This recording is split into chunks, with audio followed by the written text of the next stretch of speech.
భక్తిహీనం ఉపాసన ఏతత్ తంతు మయా దేవ పరిపూర్ణం పట్టుకోండి. అన్నారు చెప్పిన విధంగా ప్రతి ఒక్కరు 1000 రూపాయలు చేతితో పెట్టుకొని హోమగుండం చుట్టూ ఒకరి తర్వాత యాగశాల చుట్టూ తిరిగేయండి.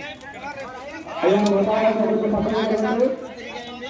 అయిన తర్వాత ఆ తాంబూలం తీర్థం తీసుకోవడానికి మీ బ్రహ్మగారు వస్తారు. అయ్యా కొంచెం వెనక జరగండి, ప్రజల కూర్చోవడం మాత్రం ముందుకు. ఇక్కడ నుంచి ప్రారంభం చేయండి. అలాగా ఇందాక ప్రారంభం చేసి అలాగే ప్రారంభం చేయండి. ఒక్క నుంచి తప్పు వచ్చేదమ్మా. మిగతా వాళ్ళందరూ కూడా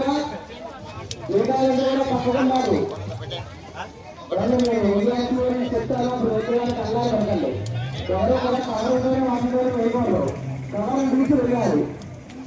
చెప్తా అందరికీ చెప్తాను. కల్లారు పడకండి.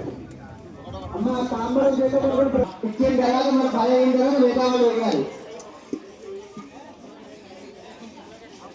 కంగారు పడకండి. మా చెప్తాను. కంగారు పడకండి. అందరికీ నేను చెప్తాను. కంగారు పడకండి.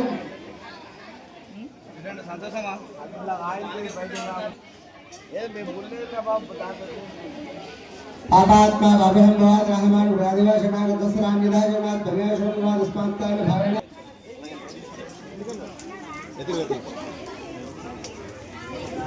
కరుణని జయంతిగా రఘుగా ముగ్గుగా నమోదు చేస్తారు. 20 రూపాయల అమ్మ ఎవరో కూడా కవరంతో వేయకూడదండి. కవరం బిజినెస్ చేయాలి. అయితే ఉదయం పరీక్షిస్తూ వరకు స్వామివారికి శిబిరానికి కాదండి. సతీష్ గారు ఆనందం కోసం అని కాదు, ఇక్కడ ఆవును గోదానం చేయాలి యాగశాలంలో. దాని నిమిత్తార్థం ఏది చేయలేం కాబట్టి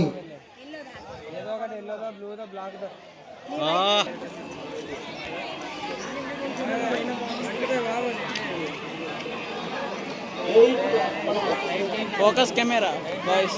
ఇప్పుడు ఏదైనా వృద్ధి కర్మ చేస్తే అది దాఖలు ఇవ్వాలి. దశదాఖనాలు అని చెప్పేసి అందులో కూడా భూమి ఇవ్వగలవా? ఇవ్వలేము.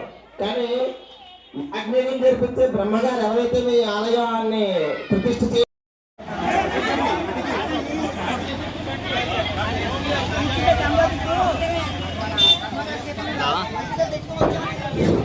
జై శ్రీరామ్.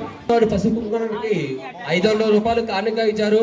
అలాగే మన కంపురేగుల గ్రామస్తులు చెడ్డ రావణబాబు గారు మన శ్రీరామవారి పసుపు కుంకానికి 100 రూపాయలు కానుక ఇచ్చారు. వారికి వారి కుటుంబ సభ్యులందరికీ శ్రీ ఆశీస్సులు ఉండాలని కూడా ప్రార్థిస్తున్నాం.